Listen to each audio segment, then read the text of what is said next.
As China cracks down on lavish spending by public officials, the high-end industry isn't the only sector that will feel the pressure. For more on this, we're joined by Haiyan Wang. She's the managing partner of the China-India Institute. Welcome to Biz Asia America. Good to have you here.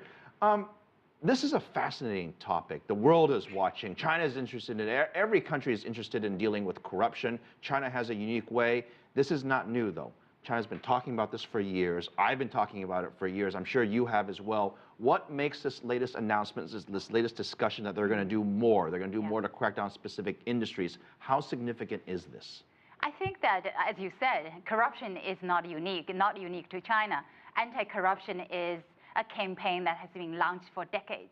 But I really see that this time under Xi Jinping's leadership, that the drive, the push is much harder from top to bottom, catching the flies and the tigers and all the bad beasts in between. And I think that China has come to the point, politically, economically, and socially, and it's coming to that crucial point that the government really have to do something about the corruption. As Xi Jinping said, politically, corruption is a life and death issue to the party because it really ruins the party's reputation. And economically, I think corruption distorts the allocation of resources. The ramp up in discussion on corruption has, if you were to graph it, it has significantly increased under this new leadership. That's a fair statement. But let me ask you, has there been a catalyst over the last 12, 18, 24 months? Has there been something that the party perhaps is thinking about or something that people are thinking about? What's leading to this increased discussion about this right now? I don't think that it's in incidents, it's specific incidents. I think that it's just the accumulation of anger in the common people against the corruption. I think that the spread of social media is really a powerful tool. Anytime an official, wears an expensive watch or expensive... Somebody takes a picture of it, right? And will take pictures of multiple mentions. It immediately can be spread out and then can be mobilized on the web for this anti-corruption campaign. The government must do something about it. And also another factor about anti-corruption is really what I said about misallocation of resources. A lot of the industry sectors where there's a lot of pollution, where there's overcapacity, the government have difficult time to cramp them down because somebody who bribe can get their way through.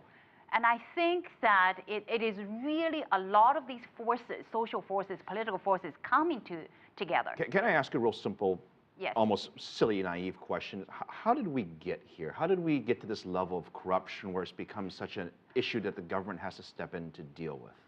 I think that corruption has to do with the independence of legal systems, to what extent market plays a decisive factor, and the more power the state factors has, the more power government officials have, they're going to extract some dividends out of that power.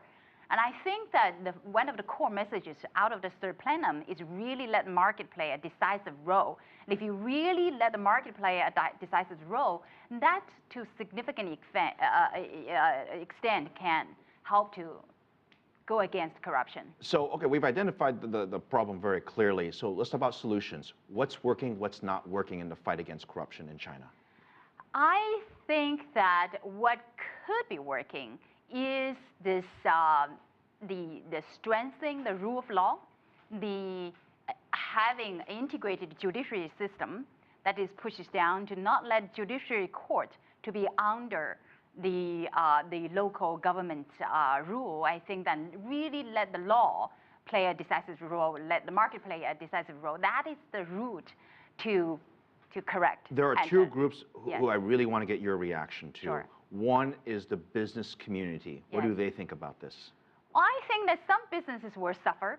Those who are in the gift-giving business, those who... The gift-giving business. Those who thrives on the flower extravagance, luxury, watches, and wine and dining, and luxury travels. And I think those businesses will suffer for short term unless they can adjust their business to service private consumption of household. But I think that broadly, business welcome this because then now you let the rule play out more transparently. So the other side of that question is those who are corrupt obviously aren't going to like this. And have you heard from the people that you're speaking to what the reaction from some of these people might be?